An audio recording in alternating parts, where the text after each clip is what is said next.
Hola chicos, buen día, ¿cómo están? Buenos días, Liz. ¿Cómo sigue? Ya mejor un poco que ya casi saliendo del asunto, entonces, bien, pero ya la siguiente semana está recién y, y ya sin broncas, pero sí, se estuvo medio molesto el asunto, Qué bueno que ya va pero saliendo. bien. Ah, sí, Ujú. ya, y nada más es cuestión de ir saliendo, pero Ujú. bueno, ok, entonces váyanme por favor abriendo su camarita, por favor, para ir tomando la asistencia, ¿va? Gracias. Vamos a estar tomando la aura para ir tomando la asistencia. Entonces, ujú, ¿cómo les ha ido en sus clases ahorita? ¿Todo bien? ¿Ninguno se Bien, les ha bien. complicado?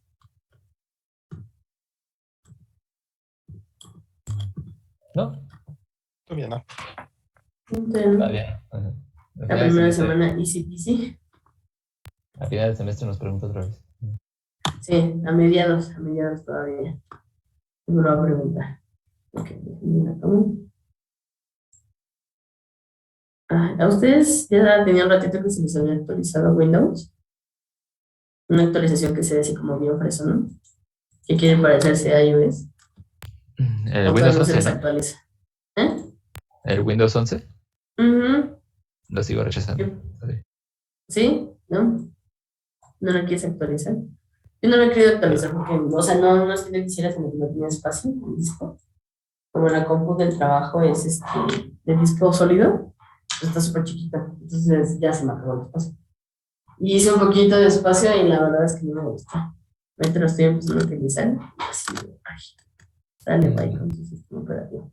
Requieren que el sistema sea igualito a iOS, entonces, no sé, está chido. Pero no me agradó desde que pasamos del 7 al 8 entonces, X, ya pasó mucho tiempo. sí. Y, A mí me ha contado que no está tan padre, entonces mejor me no, hago. la verdad es que no, nada del otro mundo. Ok, a ver, platíquenme, hicimos el ejercicio de roles de analista de sistemas, ¿cierto? Sí. Ujú.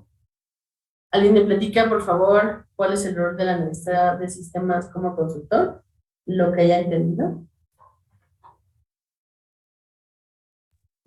Yo, si quiere, Ujú, sí, ajá. este, bueno, lo que yo entendí o sus características principales que encontré del analista como consultor es de Ujú, que, bueno, primeramente, o esta persona no tiene que ser novato, debe de contar con cierto rango de experiencia, ujú, para poder tener el cargo. Además de que conoce y sabe cuáles son los pasos sistemáticos para resolver ujú, una problemática y dar una solución factible al problema planteado o a la problemática. Y ujú, también es de que, bueno, como comentó, la mayoría de estas personas trabajan en empresas de consultorías o personas o empresas que ayudan a otras empresas a solucionar sus problemas. ujú, Y además de que también conoce y entiende cómo trabajan los, los diferentes giros de empresa, ya sea como entiende cómo se trabaja en una empresa como Google o entiende cómo se trabaja en Pinterest o en YouTube, o conoce cómo se debe de tratar y cómo va el giro de las empresas para ujú. acomodarse a las soluciones planteadas, bueno, a los problemas planteados. Ok, ok. ¿Alguna otra característica en específico de los consultores? Bueno, de los analistas como consultores. ¿Algo más me viene a la mente? ¿O nada más? Bueno, que son los que tienen que saber más sobre su área, porque los otros dos tipos sí tienen que saber, pero a lo mejor no tanto como un consultor, que es el que da la solución a los problemas como tal. Ok, más o menos por ahí. Ok, bueno, una de las que sí, todas las características que estoy mencionando estuvieron correctas, pero también una de las características muy importantes de un analista como consultor es, si bien la experiencia, él se dedica solamente a trabajar en la fase de análisis y diseño como tal de los sistemas, ¿ok? El analista que se encarga de trabajar en todo el proceso desde análisis, diseño, implementación, pruebas, etcétera, es el analista, pero el analista como factor de cambio, ajá, como agente de cambio. Ese es el que sí pasa por todo el ciclo de vida de desarrollo de sistemas, esa es la diferencia entre ellos dos. Y también que el agente de cambio tiene un poco más de experiencia, tiene la capacidad de presentar soluciones que sean obviamente beneficiosas para la empresa que nos está contratando, pero también al final de cuentas sigue siendo beneficioso también para la empresa, ¿no? Para la que el consultor como tal trabaja. Bueno, en este caso el agente de cambio, ¿vale? Entonces, esas son las dos diferencias y ya para el analista de sistemas como experto de soporte, pues es precisamente esa parte. Él no va a tener la capacidad de desarrollar un sistema desde cero, porque él es especialista solamente ya sea en cierto hardware, en cierto software, entonces es más fácil que ese analista de sistemas trabaje en mantenimiento de algún sistema que ya está implementado o en la mejora o evolución de un sistema que ya está implementado. Él no lo genera desde cero. Él trabaja generalmente en proyectos que son enfocados a agregar un módulo, actualizar, darle mantenimiento a un sistema, pero que ya esté funcional. Entonces hay que tomar en cuenta esas diferencias para cuando empecemos a trabajar con esta parte. Ahora, déjenme les comparto. Ahora ya que ya terminamos con esta parte precisamente de los analistas, ya entendemos más o menos qué es un analista, qué es lo que tiene que hacer y entendemos a grandes rasgos pues cuáles son las diferencias, ¿no? Entonces, dependiendo de la necesidad del proyecto, se trabaja con analistas diferentes, ¿vale? Ahora, ¿qué tenemos que hacer? Tenemos que empezar a trabajar con el ciclo de vida de desarrollo de sistemas, ¿ok? O el SDLC, ¿no? Este ciclo de vida de desarrollo de sistemas se contempla de manera general para cuando estamos nosotros trabajando con el desarrollo de cualquier sistema. Hay que recordar esta parte. No voy a hay que diferenciar. Una cosa es un sistema, ¿no? Nosotros como ingenieros de software, la mayoría de las veces cuando salen ustedes a pedir trabajo a las empresas, es difícil que encuentren trabajo en una empresa en la que vayan a estar, por ejemplo, siempre trabajando en el área de TI, o que ustedes vayan a ser del área de soporte de TI. ¿Por qué? Porque son programadores. Entonces, la mayoría de las veces cuando ustedes salgan o van a salir una startup que tiene sus beneficios, o van a tratar de conseguir trabajo en una empresa un poco más grande, una nacional, una transnacional. Pero generalmente nosotros trabajamos para consultoras. ¿Por qué? Porque nuestra área, pues al final de cuentas es de eso, de desarrollo de software, no es de mantenimiento del software, no es de gestión, no es de redes, no es generar productos y proyectos nuevos. Entonces, al momento de salir, tiene sus ventajas y sus desventajas. Trabajar para una empresa muy grande, trabajar para una empresa es como una startup pequeña. ¿Por qué? Porque en una startup, al haber poco personal, son pocas personas, está arrancando una empresa nueva, dentro del desarrollo de los proyectos, recordemos también esta parte, salimos y tratamos de trabajar en estas áreas para estar constantemente aprendiendo. Entro a una consultora o una startup para precisamente eso, ganar experiencia, aprender. Pero, por ejemplo, en una startup, acuérdense que también trabajamos no nada más en las startups, sino en las consultoras se trabaja sobre proyectos. Entonces, generalmente trabajamos para eso, para empresas pequeñas o para empresas grandes, como son las consultoras, pero esas consultoras siempre trabajan sobre proyectos. O sea, tenemos que hacer el desarrollo de un sistema, la actualización de un sistema, la mejora de un sistema, etcétera. Pero al final de cuentas se trabaja por proyecto. ¿Por qué? Porque el tiempo es dinero. Entonces, se puede generar un contrato. No sé, tu consultora tal vez se llama Innovery, y Innovery va a generar, vamos a generar un contrato para hacer, no sé, un filtrado de datos, del lago de datos que tenga el backbone como tipo Bancomer. Ajá. Vamos a tratar ahí de identificar si es que se está lavando el dinero, ¿no?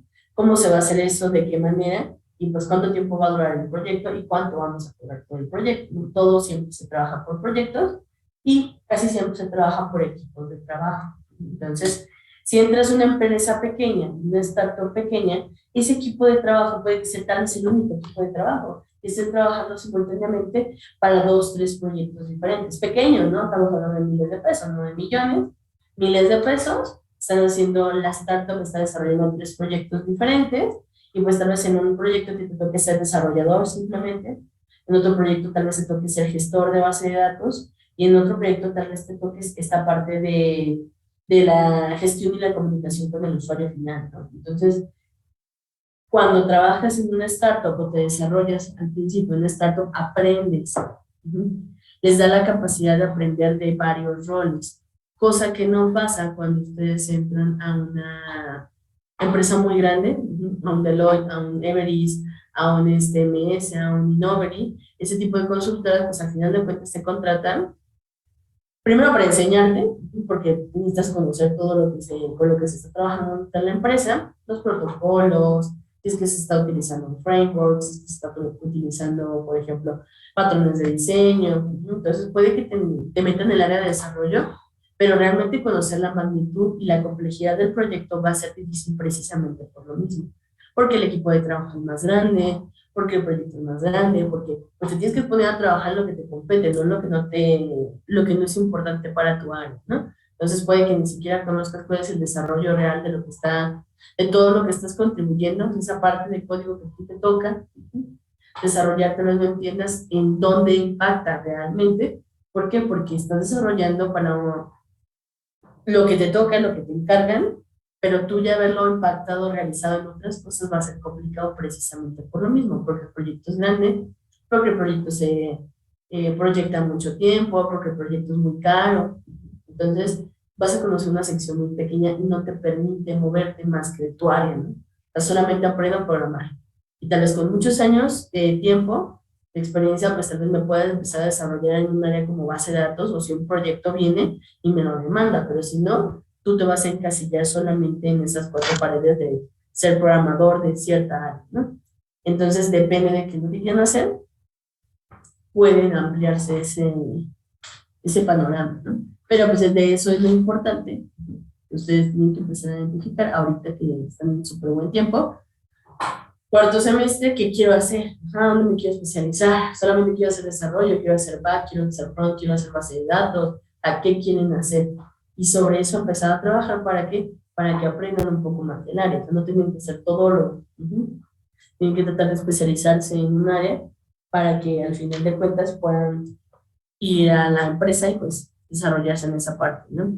Ahora, cuando estamos trabajando con el ciclo de vida de desarrollo de sistemas, este ciclo de vida, digamos que es el general, en teoría todos los proyectos deberían de desarrollarse con estos pasos.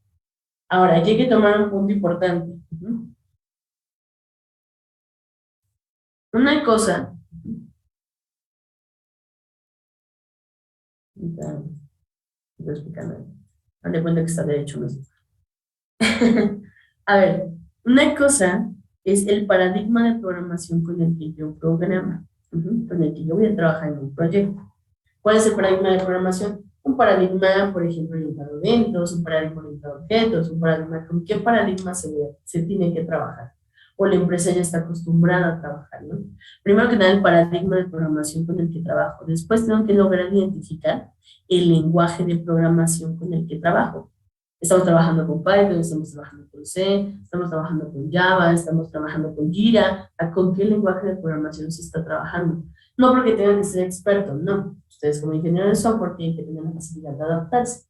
Pero al final de cuentas, ese tiempo o esa curva de aprendizaje del lenguaje la van a tener que sufrir si es que el lenguaje de programación con el que se tiene que desarrollar el proyecto pues no es el al que ustedes están acostumbrados, ¿no? Por ejemplo, tal vez en la empresa se dedican a trabajar mucho con Java, pero pues ahorita como va a ser el desarrollo de un sistema embebido, vamos a tener que empezar a trabajar con C, con C Sharp, ¿para qué? Para poder trabajar con el hardware que vamos a tener que adquirir, ¿no? Entonces, el lenguaje de programación también es muy importante.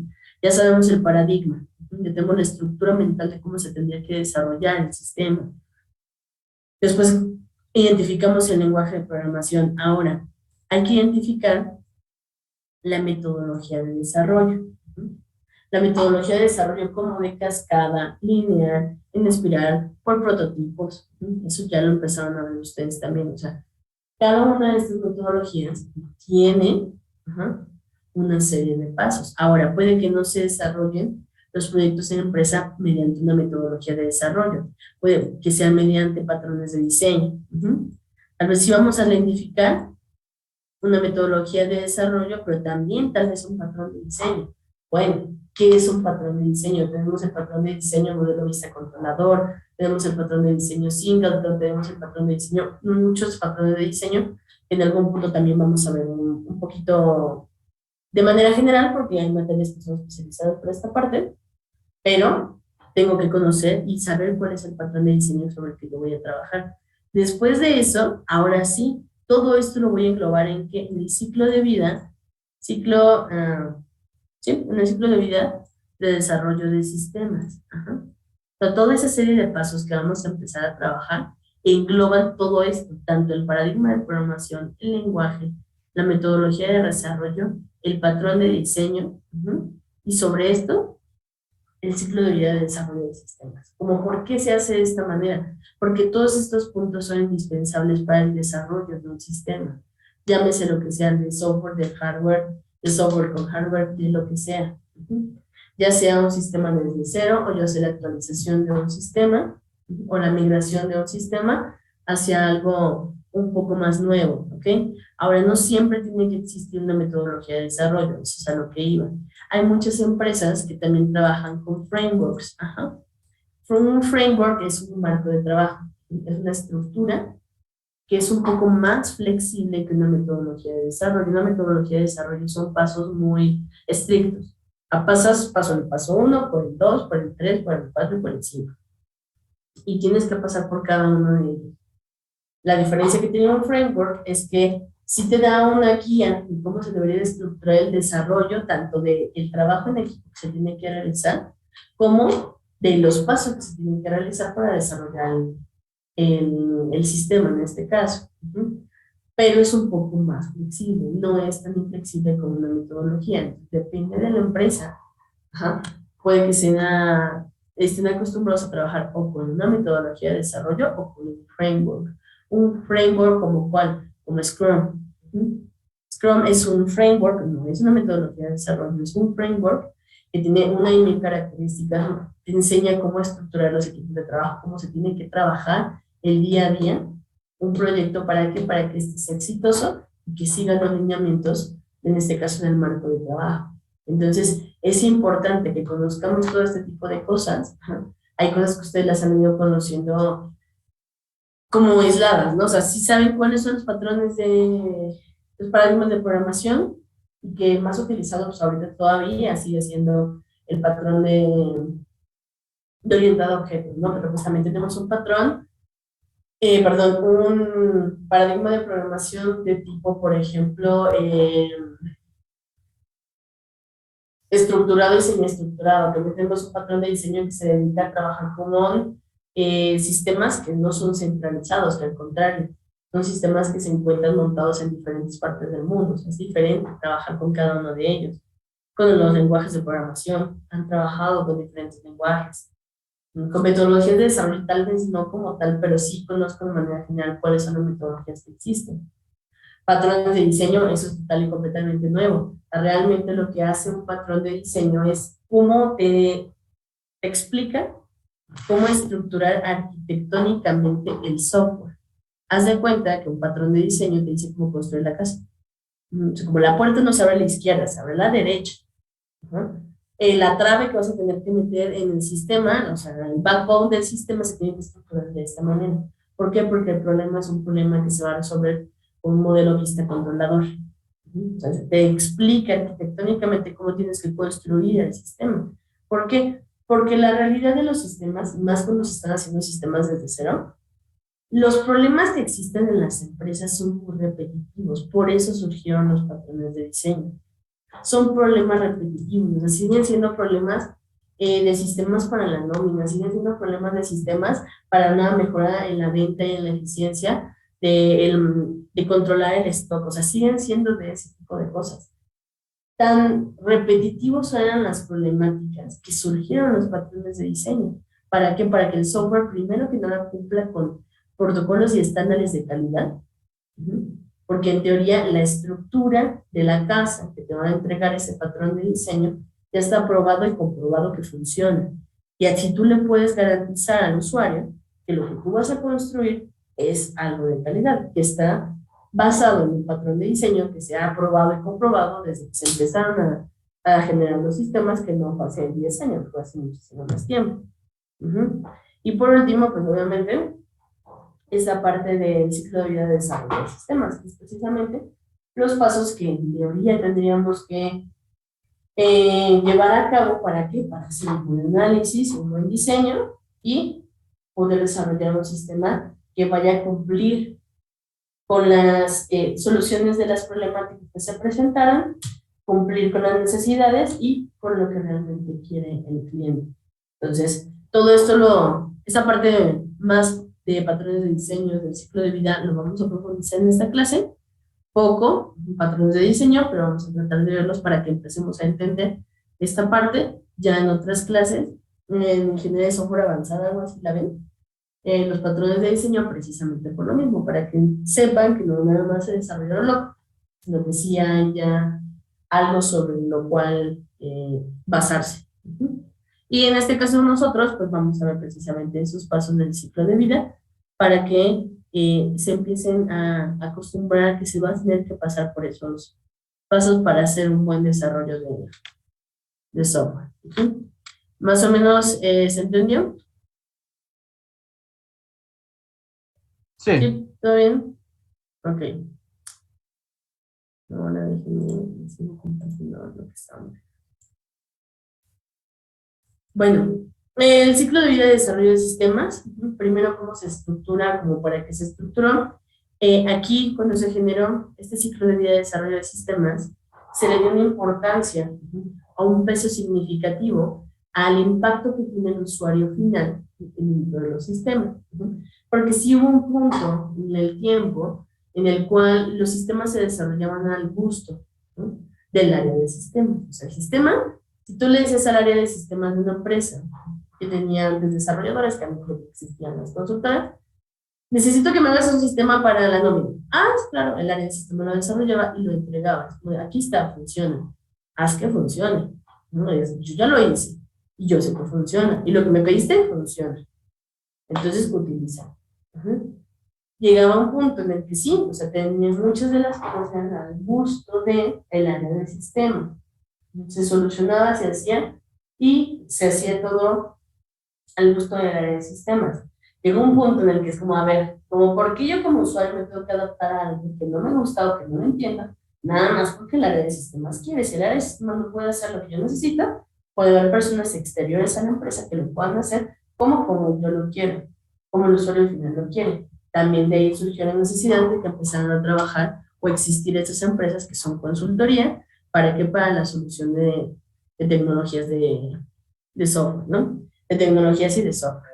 Entonces, vamos a ir viendo cada uno de ellos, poco a poquito. Primero que nada, el punto más importante: identifico problemas, oportunidades y objetivos. Vamos a ir viendo poco a poquito cómo hago eso. Cómo identifico qué es un problema, qué es una oportunidad y qué es un objetivo.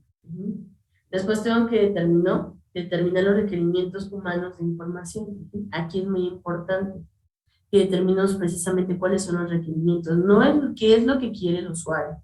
Ojo ahí, acuérdense de esta parte de ingeniería de requerimientos.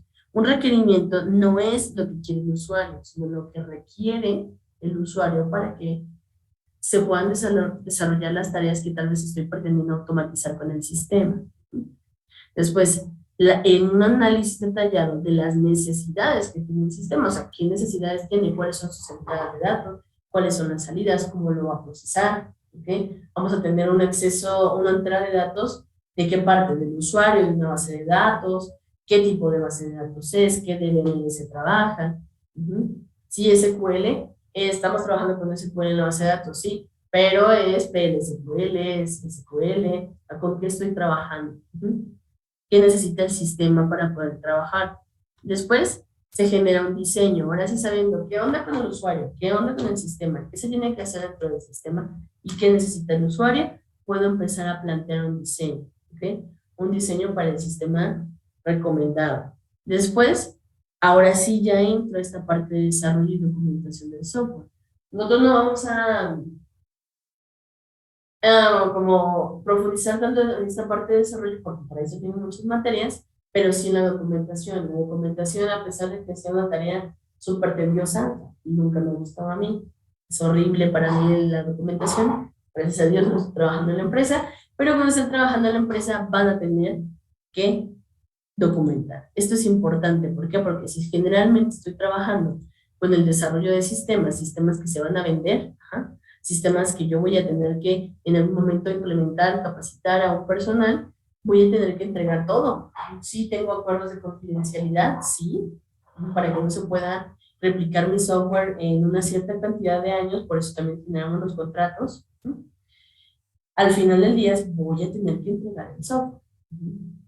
Voy a tener que dar todo, o sea, desde las guías de usuario hasta el código documentado. ¿Para qué? Para que eso en algún momento, en 5, 4, 10 años, que alguien le quiera meter mano al sistema, lo pueda hacer. ¿Por qué? Porque tiene la documentación suficiente para hacerlo. Prueba mantenimiento del sistema. ¿Qué hago en estas partes? Una cosa es, hay diferentes tipos de mantenimiento y diferentes tipos de errores. Vamos a llegar a esa parte. Y por último, ya la implementación y evaluación del sistema. Ya lo probé. Si tuvimos que hacer modificaciones porque se encontraron errores, se tienen que realizar y después se tiene que implementar el sistema. Ahora, ¿cómo voy a garantizar que ese sistema sea funcional o no sea funcional? Dependiendo del tiempo que se tenga disponible y ahora sí que la disponibilidad que tenga la empresa a la cual yo lo estoy desarrollando el software. Si me da tiempo el proyecto, que es difícil porque a pesar de que se planee con holgura y con muchas cosas, es difícil que te sobre tiempo cuando se hace un desarrollo. Pero digamos que si te sobra tiempo, y tú dijiste que el sistema iba a estar entregado y funcional en un año, y acabaste en 11 meses, de probar, de mantener, de documentar, de todo, puedes tener ese mes de gracia para poder hacer tu evaluación del sistema, si te lo permite el tiempo. Y si no, puede acabarse el contrato, el tiempo, se entrega, se implementa, como esté el asunto, ¿okay? Vemos que se cumplan las cláusulas del contrato y después tenemos esta parte de evaluación del sistema si es que la empresa lo permite. Si la empresa lo permite, podemos evaluar realmente cuál fue la efectividad que tuvo dentro o el impacto que tuvo dentro de la empresa y dentro de los procesos que se trataron de automatizar con el sistema que nos fue encargado, ¿no? Entonces, la evaluación del sistema va a depender igual mucho del usuario, ¿no? Puedes hacer un mejor sistema, más minimalista, tipo Google, entre que es súper limpio, muy pocos iconos, muy poco texto, pero si eso no cumple con las necesidades y los requerimientos humanos de información de los usuarios finales, puede ser un sistema padrísimo, que todos los programadores y toda la empresa que lo generó lo entienda y lo sepa utilizar, pero si el usuario al final no lo sabe utilizar, va a ser un fracaso. Y no porque no sea bonito, no porque no funcione, no porque no, sino porque tal vez no cumpliste con las necesidades y los requerimientos reales del usuario final y tal vez el usuario ni siquiera lo puede utilizar. No porque el usuario sea tonto, no, sino porque no cumpliste con sus necesidades. Entonces el éxito de un proyecto también va a radicar mucho en el usuario final. En la importancia de que se generara una estructura funcional, para que empezáramos a hacer este análisis, este diseño correcto y adecuado de los pasos que se tienen que llevar a cabo para entender todo. No nada más las necesidades del sistema, sino también las necesidades del usuario. Ahora, ok. Esta parte de HCI, ustedes tienen que haber tenido una pequeña introducción en ingeniería, ¿no es cierto? En diseño de interfaces, en primer semestre, tuvieron que haber trabajado con conceptos de HCI. ¿Qué es el HCI? La interacción humano-computadora. Esta parte de HCI surgió, o esta cuestión surgió, desde que se empezaron a generar las computadoras y desde que el hombre empezó a trabajar con ellas comúnmente, no con la ENIAC hace, no, hombre, ¿de cuántos años? Hicieron de computadoras de un cuarto entero, o sea, no, ya cuando las computadoras fueron un poco más comerciales, cuando ya las computadoras y la tecnología se empezó a introducir un poquito más en las empresas, era de uso un poquito más común, esta parte se tuvo que ser, fue indispensable y sigue siendo a la fecha indispensable para el desarrollo de sistemas, precisamente por eso. Es cómo y de qué manera interacciona o interactúa, perdón, el ser humano con qué, con las computadoras. Entonces, ¿qué analizamos o qué analiza el HCI? Todos los factores humanos, ergonómicos, cognitivos, afectivos, de comportamiento que se involucren en las tareas que el usuario realiza dentro de la computadora. ¿Cuáles son los problemas? ¿Cómo los solucionan? El sistema que tiene que tener. ¿Okay? Por ejemplo, esas cuestiones de HCI las puedes ver en cualquier aplicación o herramienta que utilice. Por ejemplo, en Word. Word siempre tiene un lado donde le puedes picar y le puedes pedir ayuda. Va y busca en internet, va y hace N cantidad de cosas.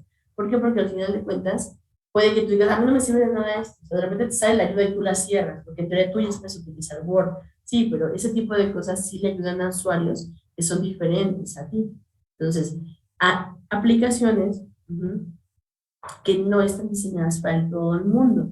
En teoría, un Word está diseñado para un usuario tipo una secretaria que salió tal vez de la prepa y que no ha tenido mayor estudio, que tenía un poco contacto, pero que lo pueda utilizar ¿para qué? Para que pueda hacer sus labores en la empresa, como para que lo utilices tú, que estás pretendiendo estudiar para ser un ingeniero de software, que la computadora te ha mandado.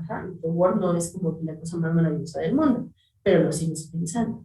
El sistema lo sigues utilizando, seas Juanita la secretaria que solamente tiene grado de estudios de la prepa, o ustedes que ya están saliendo, o los que están a la mitad de su carrera, y que esto es trabajar con Word es una dicoca, pero que lo siguen utilizando día a día.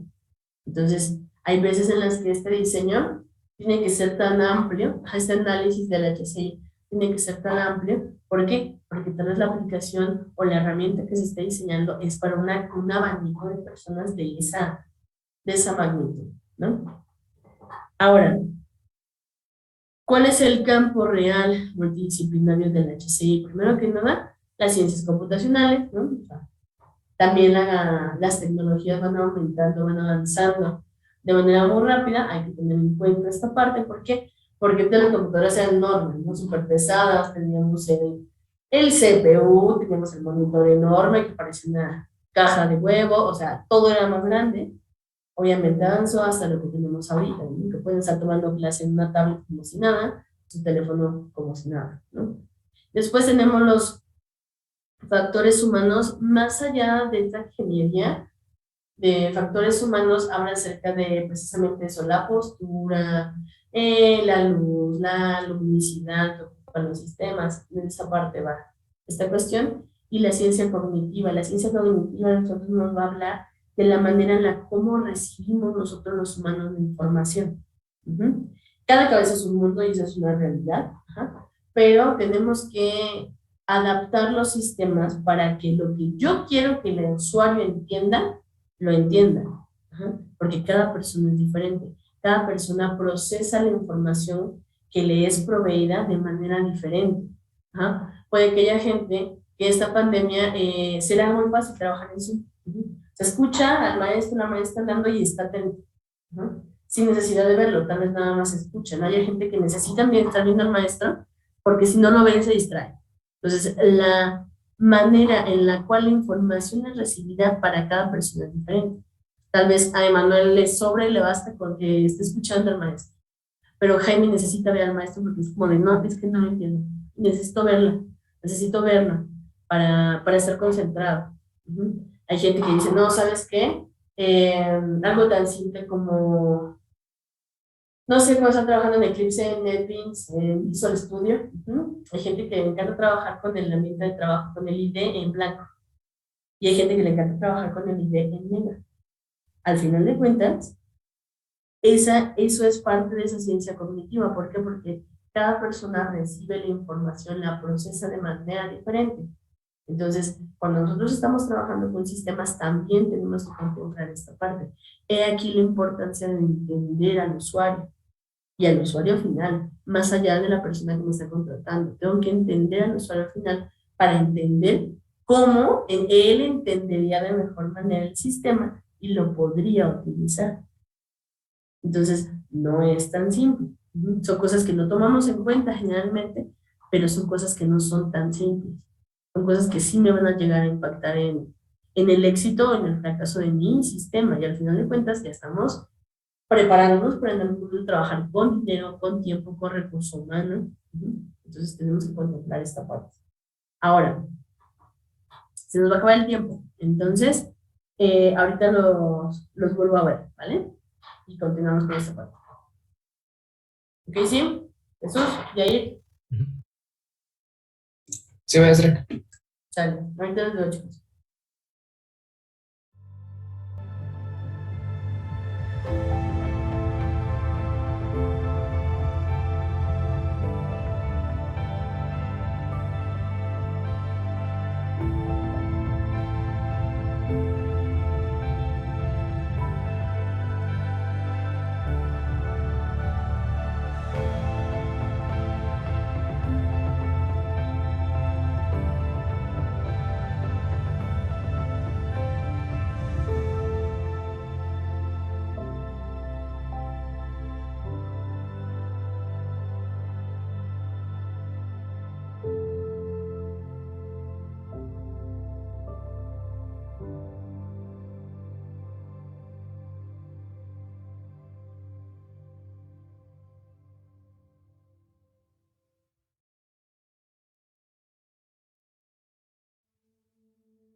Ok, bueno, listo.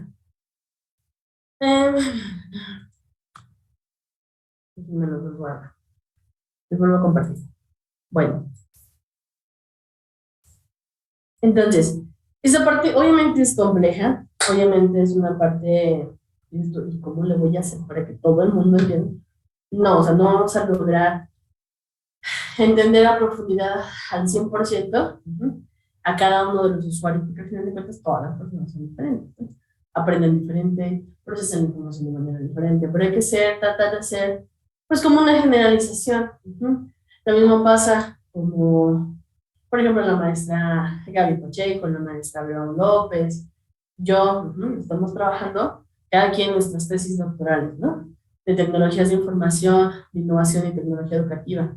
Un punto que todos en algún momento tuvimos que analizar fue precisamente esto.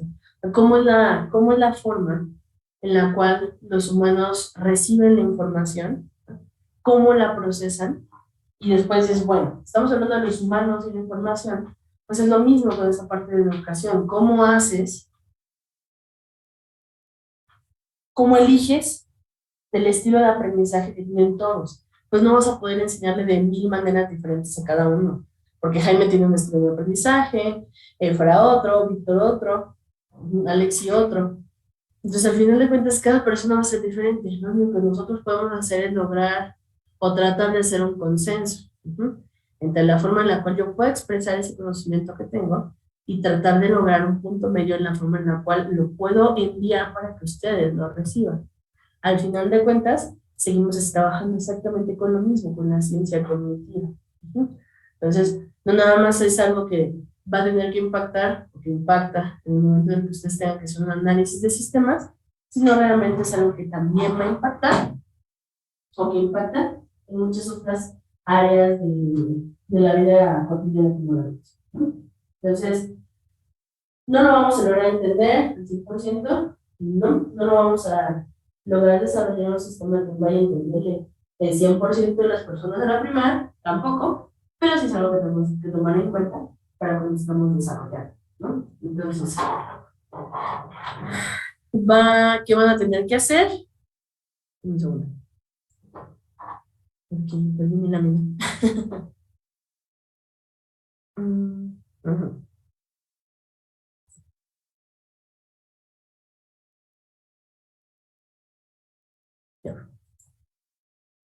¿Qué van a tener que hacer? Van a tener que investigar cuáles son los principios del HCI.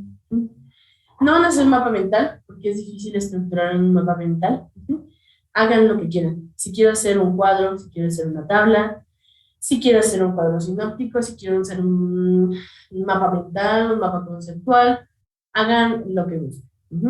Lo único que quiero que investiguen son los principios del HCI, ¿ok? ¿Cuáles son los principios que rigen precisamente esta interacción del humano-computadora? Ahora, no pasa nada si de repente ustedes solitos platicando en el grupo se dan cuenta que Jair encuentra una cosa y que Efra encuentra otra, y que Jaime encuentra otra. Es difícil establecer precisamente estos principios principales del HCI. Puede que muchos encuentren esta parte de los principios de usabilidad. Es algo orientado a esa parte, pero no pasa nada. O sea, lo que vayamos encontrando, lo voy estructurando y al menos tenemos que tener 3 referencias bibliográficas, ya saben. De qué tipo de referencias inserto, de qué tipo de referencias no inserto. Estructuren lo que gusten. Tabla, cuadro, mapa, lo que Dios les entender. ¿Ok? Entonces, ¿para qué? Para que empezamos a recordar, si es que ya lo vimos, esta parte de las heurísticas, en diseño de interfaces en primer semestre, lo recordemos, lo retomemos y veamos dónde va a empezar a trabajar estas cuestiones, donde empecemos ahora sí a hacer y ver cada uno de los pasos del ciclo de vida de desarrollo de sistemas, ¿ok? ¿Va que va? Esa tarea se entrega hoy, hoy al final del día. Entonces, tienen una hora, si la tienen que ocupar, tienen una hora, ocupen esa hora precisamente para empezar a trabajar con esto, ¿ok?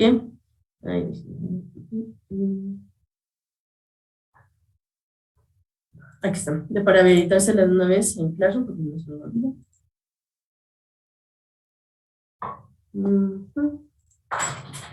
Y para que me la entreguen hoy al final del día, ¿ok? Ya saben, 11:59, ya está habilitada la tarea, ¿ok? ¿Dudas, preguntas, aclaración, comentario, algo? Como ven, creen que sí sea importante, que no sea importante. ¿Qué piensan? Oh, Sí, sí. ok. Yo creo que sí es bastante importante porque como creo que ya lo denota al principio, si el usuario final no lo va a entender, no tiene caso que hagas un sistema para el usuario. Y para que el usuario lo entienda tienes que saber que el usuario no es una máquina y el usuario no es alguien que viene, no necesariamente es alguien que sabe programar o que conoce de computadoras. Entonces son factores que al final del día sí tienes que tomar en cuenta para que todos lo puedan entender, o por lo menos los usuarios finales. Ujú. Ya es eso. Ok, perfecto, gracias, gracias. ¿Alguien más? ¿Algo diferente? ¿Algo similar? No, igual, como decía, como cada quien es un mundo, pues no puedes hacer una metodología o un framework para que funcione para todos. Entonces, igual como nosotros aprendemos de maneras diferentes, los usuarios interactúan de manera diferente con lo que sea que hagas. Ujú. Si estudiar esta parte del HCI, sí es muy importante, aunque sí es muy como abstracto o muy amplio como el espectro de las personas que tienen diferentes Ujú. interacciones, ¿no? Ujú. Sí, sí, sí. Sí, pues al final de cuentas,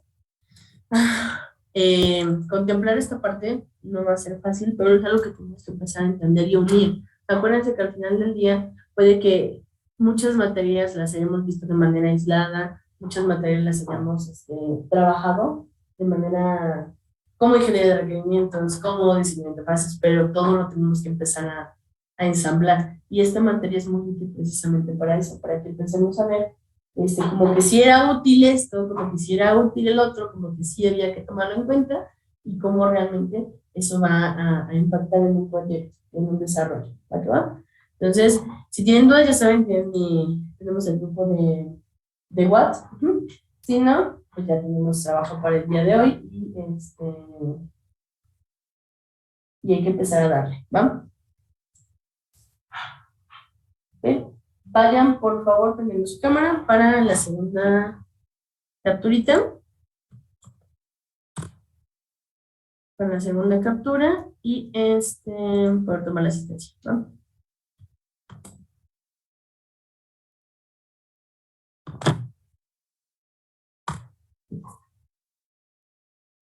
Listo. Perfecto, chicos, cualquier cosa, cualquier detalle, ya saben, sin ningún problema me contactan, ¿va? Sí. Nos vemos, chicos, cuídense, bonito día, Igual, Miss, hasta luego. Hasta luego. bye.